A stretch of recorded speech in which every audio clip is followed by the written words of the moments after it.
Jadi yang pertama ini akan program perlindungan sosial. Ini memastikan, ya tujuannya keseluruhan program ini adalah memastikan bahwa seluruh bantuan yang akan diberikan kepada pemerintah itu, termasuk bantuan yang non tunai, termasuk bantuan untuk bantuan siswa miskin, termasuk bantuan pelayanan kesehatan, itu dapat diterima oleh mereka yang kurang mampu. Inilah, ini memastikan ini yang sebetulnya paling penting untuk program ini. Nah, sekarang ini kondisinya di lapangan itu sebetulnya tahun lalu orang-orang masyarakat kurang mampu pun sudah memegang apa yang disebut dengan kartu perlindungan sosial. Betul. Ya, ini kartunya bentuknya seperti ini, kartu perlindungan sosial nih Mas. Ya, ini kartu perlindungan sosial ini dibagikan tahun lalu. Iya. Ini ya.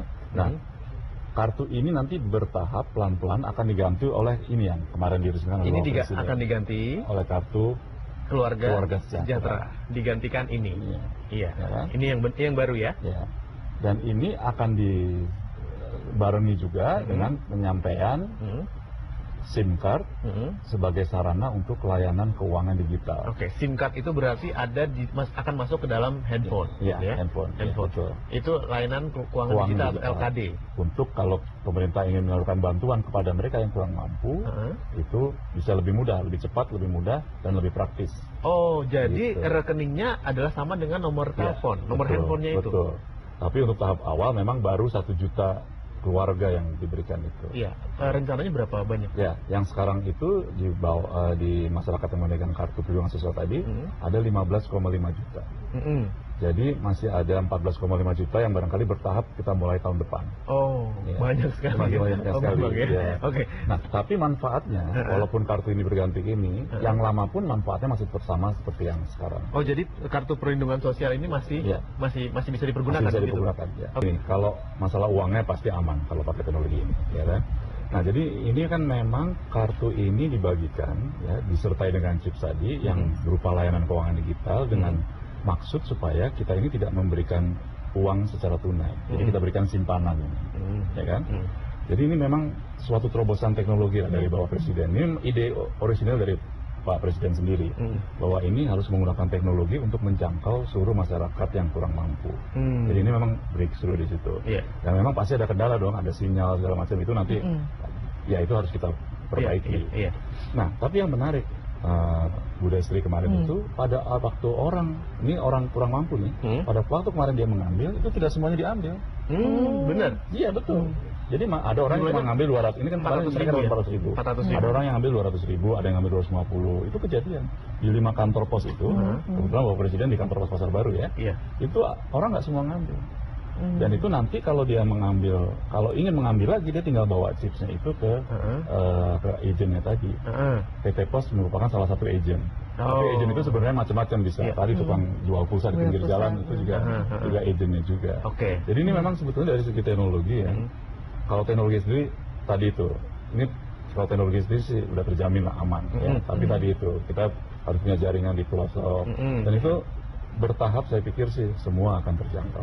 Pak Bambang, untuk tujuan dari mereka yang menerima bantuan ini, kartu keluarga sejahtera, kartu Indonesia Pintar ataupun kartu Indonesia Sehat ini sebenarnya siapa saja dan apakah masih sama dengan tujuan yang dulu yang di BPJS ataupun juga di kartu perlindungan sosial? Pemegang kartu perlindungan sosial ini atau kartu keluarga sejahtera adalah mereka yang jumlahnya 15,5 juta rumah tangga keluarga.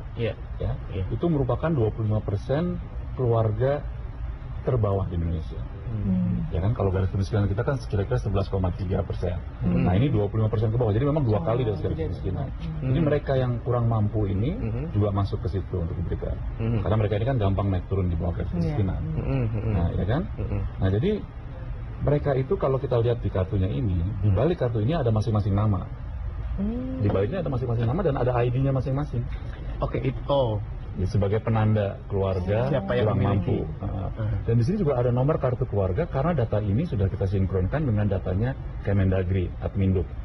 Jadi ini ada kartu keluarga. Jadi sebetulnya dengan bawa kartu ini atau kartu yang sebelumnya, bawa kartu keluarga datang ke sekolah, berapapun jumlah anak yang ada di sekolah akan diberikan bantuan siswa miskin. Ya kan? Dan kalau ini datang ke kantor BPJS, ya, semua keluarganya, anggota keluarganya akan mendapatkan kartu Indonesia Sehat yang hijau ini. Gitu. Itu itu cita-citanya begitu ya. Iya, kedepannya Ya, begitu. kedepannya begitu. Jadi nanti masing-masing keluarga ini akan mendapatkan 3 kartu. Iya, Kartu keluarga sejahtera. Tapi tahap awal 1 juta dulu. Iya. Kartu keluarga sejahtera, kartu Indonesia Pintar, kartu Indonesia Sehat, dan SIM card untuk card. layanan Oke. keuangan digital. Untuk yang kartu Indonesia Pintar dan kartu Indonesia Sehat ini bisa dipergunakan di mana, Pak? Jadi kalau ini, jadi begini, harus punya kartu ini dulu kan, kartu Iya. keluarga sejahtera, dibawa ke sekolah, bawa kartu keluarga, anaknya ini didaftarkan oleh sekolah untuk sebagai calon penerima bantuan siswa miskin. Karena dia menggunakan mekanismenya Kemendikbud. Jadi harus dibawa dulu ke Kemendikbud, nanti disahkan di sana, baru dia dapat kartu ini untuk diberikan bantuan siswa miskin. Dan kartu ini kenapa diberikan kartu? Karena kartu ini menjamin mereka dari SD sampai SMA, baik yang sekolah umum, baik yang sekolah agama, dari sanawiyah sampai aliyah itu mendapatkan bantuan siswa miskin. Oke, sekarang saya ke Ibu Desri dulu ya. Tadi Pak Bambang mengatakan 25% ya Pak ya. Terbawah ya akan mendapatkan bantuan ini. Iya, belum masih terbawah. Iya. Nah ini kan berarti jumlahnya 15,5 juta. 15,5 juta, bukan cuma 11% yang di bawah garis kemiskinan, berarti kan lebih dari itu ya Pak ya. Kalau tumbang tindih enggak ya, karena kan ini sebenarnya yang menjalankan kartu Indonesia Sehat ini juga BPJS Kesehatan. Memang menurut undang-undang yang menjalankan program itu adalah BPJS Kesehatan, jadi sama. Tapi kartu ini adalah memastikan ya, bahwa mereka sampai kepada sasaran pertama itu kan. Kedua, memastikan bahwa mereka yang dibayari oleh pemerintah, karena yang miskin ini dibayari oleh pemerintah, premi asuransi kesehatan. Ya. Dengan yang membayar sendiri seperti Bu Desri ini, pelayanan di rumah sakit sama. Makanya itu gunanya kartu ini tuh itu. Ya identitas. Nah, jadi gitu. Nah, tapi saya ingin balik kembali sedikit ke yang tadi SIM card tadi ya. Jadi saya meneruskan apa yang disampaikan Bu Desri tadi. Jadi dengan teknologi ini, dengan pelayanan keuangan digital ini, sebetulnya tujuan jangka panjangnya ini kan baru pertama kita memang memberikan bantuan simpanan. Tapi secara jangka panjang bahwa Presiden itu inginnya adalah menertibkan semua jenis bantuan sosial supaya jadi satu pintu. Secara teknologi di dalam ini, di dalam pelayanan keuangan digital ini bisa disekat-sekat dengan namanya wallet di dalam ini. Jadi misalnya wallet untuk bantuan untuk pupuk bisa nanti di launching. Ada muncul foldernya seperti itu ya, kayak gitu ya. Bantuan untuk kebutuhan pokok kita bisa itu. Nanti bahkan kalau untuk beli kebutuhan pokok bisa ditukarkan di tempat tertentu. Ya sekarang belum. Tapi nanti kedepannya tuh visinya dari Bapak Presiden tuh kira-kira kayak begitu. Jadi ini kan terobosan banget gitu kalau sampai nantinya bisa. Walaupun sekarang memang belum. Tapi mulailah kita mulai ini gitu ya, barangkali ya. Ya dari sisi yang 1 juta kita udah siap mudah-mudahan. Nah kalau 1 juta ini yang dapat kartu Indonesia Sehat memang lebih banyak karena anaknya kan semua dapat, ya kan? Tapi walaupun mereka nggak dapat kartunya, naruh kartunya, pelayanan kepada kesehatan kepada 15,5 juta anggota rumah tangga tadi tetap berjalan. Jadi tidak ada berkurang atau tidak apa. Iya, kembali ke layanan keuangan digital tadi Pak. Ini menarik nih karena LKD sebuah hal, kalau menurut saya juga sebuah terobosan baru dan sangat bagus karena teknologi kan memang sangat penting sekali untuk kehidupan kita ke depannya. Ketika nanti masyarakat menggunakan ini, apabila kartunya rusak atau hilang atau ya seperti itulah kondisinya, katakan handphonenya entah kemana lalu di dalam situ ada kartunya. Nah ini bagaimana Pak sistemnya? Apakah itu juga berarti aman atau bisa? Nah, jadi memang kita harus mengedukasi juga kepada masyarakat ya. Jadi tapi percaya deh, kemarin itu kita semua yang dapat kartu kita undang sebelumnya, kita edukasi dia. Dan kalau dari data kita sebetulnya di kota besar ya, 7 dari mereka yang kurang mampu itu punya handphone. Jadi mereka nggak asing lah sama handphone ini. Ini handphone apa saja ya? Nggak harus handphone yang cuma bisa ngirim SMS saja, paling minimal SMS. Ya kan? Nah itu kalau kartunya hilang, kalau sampai juga hilang, ya kan? Ya seperti kita juga kalau kartu hilang gitu, uangnya nggak akan hilang, kartu SIM cardnya aja hilang. Prosedur pergantiannya ya kita telepon ke kalau Indosat, kalau kita ke Indosat providernya. Gitu. Jadi sama aja prosedurnya. Jadi bukan berarti habis itu harus hilang, terus uangnya hilang enggak. Uangnya tetap aman. Akan berganti lagi. Iya, sistemnya bukan seperti itu. Sekali lagi kartu penyelenggara jaminan kesehatan nasional adalah BPJS, ya kan? Jadi BPJS itu penyelenggaranya. Kartu ini kan penanda identitas, memastikan bahwa mereka yang kurang mampu dapat. Pertama, terus memastikan bahwa pelayanan yang didapatkan oleh saudara-saudara kita yang kurang mampu itu sama dengan mereka yang mampu. Nggak boleh ada perbedaan di dalam rumah sakit. Iya. Ya kan? Oke. Nah, kemudian ini sekarang juga cakupannya ditambah. Jadi yang dulu hanya mencakup yang basisnya keluarga, sekarang mencakup PMKS. Jadi Ibu Menteri Sosial ini udah memasukkan PMKS, sudah menyediakan dananya untuk ini masuk ke sini. Nah, memang jadi mendapatkan tambahan lagi. Iya, gitu, Pak, untuk pesertanya. Iya. Jadi PMKS yang lansia yang ada di panti, Iya. orang cacat itu dapatkan ini. Nah, memang tantangan kita sekarang adalah kalau dari sisi kartu tadi ya, teknologi segala macam itu tantangan kita. Dari sisi pelayanan kesehatan, tantangan kita memang supply side. Jadi orang ini kalau begitu sadar dia tahu, oh saya bisa pakai ini, ya kan? Pasti mereka akan datang ke rumah sakit. Nah ini yang tantangan kita. Jadi ke depan itu memang kita harus memperbaiki supply side, baik di yang kesehatan, baik yang juga pendidikan, sama. Oke, kalau pendidikan sebenarnya tantangan terberatnya apa Pak? Apakah bagaimana mendapatkan siswa sebanyak-banyaknya yang memang pantas untuk mendapatkan kartu tersebut, atau pelayanan juga harus ditingkatkan, atau sekolah-sekolahnya juga harus diperbaiki? Jadi yang pertama memang dari mereka yang kurang mampu ini, yang usia sekolah, banyak sekali dari mereka yang ada di luar sekolah. Ada jadi anak pekerja anak, ada jadi gelandangan segala macam. Jalanan. Nah, salah satu kegunaan Kartu Indonesia Pintar ini adalah untuk menarik mereka kembali. Ya itulah, itu. Makanya itu tantangan kita adalah bagaimana dia bisa masuk lagi ke sekolah. Kadang-kadang anak itu masih muda sekali dia udah bekerja. Tapi kapasitas sekolah ataupun rumah sakitnya itu juga tantangan buat kita. Jadi kalau sekarang sih kita cukup ya. Tapi begitu nanti mereka sadar ada ini, kita mesti lihat dulu. Makanya ini antisipasinya harus cepat. Sama di sekolah juga gitu.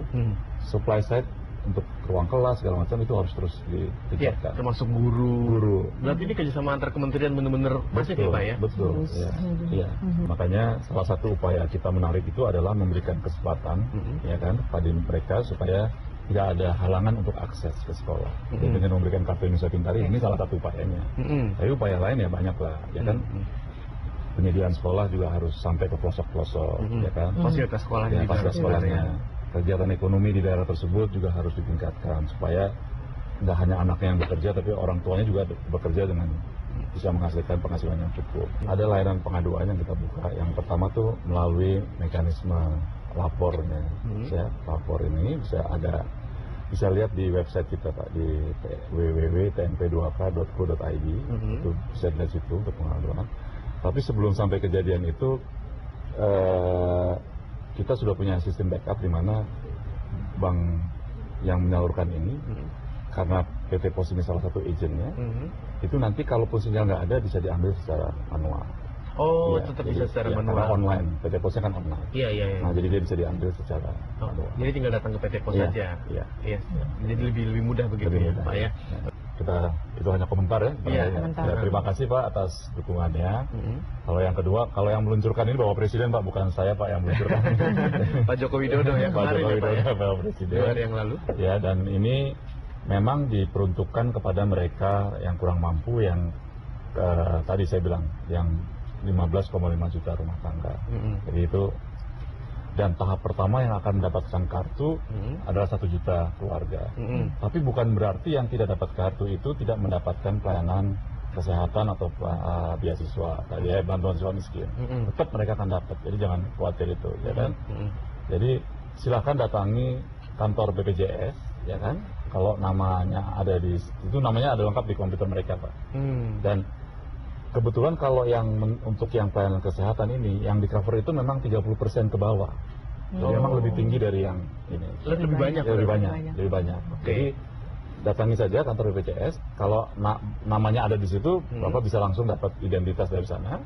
Walaupun mungkin bukan seperti ini ya, tapi Bapak dapat menggunakan manfaat jaminan kesehatan itu. Kalaupun nggak ada namanya di situ, ya Bapak bisa juga kalau buat yang mampu silahkan membayar. Jadi itu bisa membayar sendiri Pak. Gitu. Iya. Jadi kita ini semua. Jadi saya himbau juga kepada seluruh masyarakat ya. Marilah kita daftarkan. Berbondong-bondong kita datangi BPJS untuk mendaftarkan sebagai peserta jaminan kesehatan nasional. Jadi kayak membayar preminya. Iya, membayar premi. Betul. Iya. Itu membayar premi. Jadi Pak Hilbram juga bisa. Tapi ya. Jadi jangan tunggu sampai sakit baru daftarin. Iya. Akan lebih repot kalau kita udah sakit. Itu lain cerita Ya, ya, Pak, ya. jadi Bukan mumpung asuransi, kita ya. sehat, semua kita datang, kita daftarkan supaya mendapatkan pelayanan jaminan kesehatan nasional itu. Oke, apakah berbeda-beda preminya atau Ada kelasnya. Untuk kelas 3 itu sekitar 19.250, untuk kelas 2 itu 30.000 kalau nggak salah ya. Dan untuk kelas 1 itu sekitar 40 ribuan. Iya. Itu per bulan per orang. per bulan per orang? Itu tinggal mendatangi kantor BPJS begitu ya Pak ya? Ya. Jadi semua juga bisa dan Ya. kalau namanya sudah ada maka otomatis akan masuk ke dalam program ini. Betul. Iya. Jadi datangi kantor BPJS atau melakukan pendaftaran online itu bisa juga. Oh, Di www apa namanya itu ada Oh, di BPJS ya? BPJS website ya. Website BPJS, pendaftaran online. Ya, online. Itu langsung bisa kita print, itu juga dapat. Oh. Bayar dulu ke bank, Iya, tapi langsung iya. dapat nanti itu bisa dipakai. Iya, jadi kalau untuk Bapak yang di Jember, Jawa Timur tadi mengatakan kapan sampainya, kalau Bapak langsung datang ke kantor BPJS, Bapak sudah bisa langsung mengambil, begitu ya Pak? Iya. Tanpa harus Ya, menunggu. kalau nama Bapak sudah Kartunya. ada di dalam situ, langsung Bapak mendapatkan manfaat. Itu artinya kalau Bapak ada namanya di dalam situ, berarti Bapak preminya dibayarkan oleh pemerintah. Oh, oke. Kalau kartunya sendiri Pak? Kalau kartu sendiri ini bertahap lah. Ini sekarang baru 1 juta. Tapi nanti akan diberikan identitas oleh BPJS. Semacam kartu juga, tapi belum kartu ini. Iya. Kartu ini nanti bertahap dulu. Ini baru 1 juta, Pak. Iya. Memang ini pemutakhiran ini sangat penting nih, seperti yang saya bilang kemudian. Jadi penting sekali. Dengan tadi Bapak yang penelpon juga. Jadi pendataan itu kan dilakukan tiap 3 tahun sekali. Yang pendataan yang besar ini dilakukan tiap 3 tahun sekali. Ya kan? Tapi di antara 3 tahun itu ada mekanisme yang namanya kita sebut dengan musyawarah desa dan musyawarah kelurahan. Jadi di bawah itu Pak bisa mengganti. Kalau dianggap ini orang udah dapat kartu tapi kok kayaknya mobilnya 2 gitu. Nah, itu bisa diganti sama orang yang lebih miskin. Ada mekanisme Pak. Diadukan atau dilaporkan atau bagaimana? Iya, ada pasti di level desa itu Sosial kontrol. ada sosial kontrol. Oh, sosial kontrol. Tapi ini dilindungi oleh peraturan, ada instruksi Menteri Dalam Negeri yang mengatur ini. Oh, oke. Musyawarah desa, ada prosedurnya, ada berita acaranya, ini bisa ditukar. Tapi harus berita acara segala macam karena kalau nggak kita yang ditangkap nanti kalau kita ngasih uang kepada orang yang itu. Iya, iya. Nah, jadi itu ada prosedurnya. Tapi itu ada dibuka untuk itu dan banyak tuh yang diganti seperti itu. Oh. Jadi mekanisme itu sebenarnya udah ada. Tapi memang barangkali belum dijalankan di seluruh desa. Karena negara kita ini besar sekali nih, Bunda Sri. Jadi memang ini pelan-pelan lah ini. Pelan-pelan, betul. Kadang-kadang percobaan kayak gini kita eksperimen segala macam. Nah kemudian memang ada mekanisme pengaduan yang lapor tadi saya bilang. Itu juga menjadikan kontrol buat kita. Bagaimana? Jadi memang itu tantangan kita adalah fasilitas kesehatannya. Tapi perlu kita ketahui, sistem kita yang jaminan kesehatan nasional BPJS ini adalah sistem rujukan melalui puskesmas baru ke rumah sakit. Nggak bisa langsung kita ke rumah sakit, Pak. Oh, Walaupun Bapak bayar sendiri, nggak boleh tuh. Oh, Kayak jadi gitu. ke puskesmas Ya. dulu. Jadi nggak bisa bawa kartunya tiba-tiba datang ke rumah sakit. Nggak bisa. Ini managed healthcare namanya Pak kalau di luar negeri, Pak. Jadi memang negara yang melakukan sistem jaminan sosial ini harus seperti itu sistemnya. Kalau nggak bisa nanti nggak tertangani di semua rumah sakit. Ya kan? Nah, sementara fasilitas kesehatan tingkat pertama kayak puskesmas atau rumah sakit yang kelas C atau sebagainya macam itu adalah tanggung jawab pemerintah daerah. Nah, jadi memang inilah tantangan kita. Jadi pemerintah daerah juga harus mendukung program ini bersama-sama dengan pemerintah pusat juga, Iya. ya kan? Iya. Tapi kalau pesan Bapak Presiden yang penting sekarang kalian punya akses lah gitu kan, ya kan? Kita benahi itu supply side-nya. Jadi kira-kira seperti itu. Jadi otomatis pemerintah daerah akan terpacu untuk Iya, menyediakan betul, puskesmas betul, ya, iya, layanan betul. masyarakat untuk Iya, kesehatannya. iya. Tapi kalau enggak kita nggak akan mulai nih nanti. Iya, Ya kan, gitu. paling tidak harus ada yang Iya. mulai. Nah yang kedua tadi yang masalah yang terkaitan sumber dana. Jadi seperti di undang-undang kita, undang-undang itu mengatakan bahwa jaminan kesehatan ini adalah dilaksanakan melalui berbasis asuransi. Jadi kalau yang tidak mampu dibayari oleh pemerintah. Kalau yang mampu bayar sendiri dong, Iya, ya kan? iya. Kalau yang pegawai negeri dibayari oleh negara yang dapat askes tadi. Iya. Jadi itu dan itu diharapkan pelayanannya sama kalau kelasnya sama. Gitu. Jadi sebetulnya Jadi sumber dananya berbeda ya Pak? apa? Sumber Ya dananya. beda dong. Kalau yang bayar sendiri kan dari Bapak, dari Pak Iya. Hilbram dari mana, Iya. Ibu Destri dari mana, gitu kan? Kalau yang kurang mampu dibayar oleh pemerintah.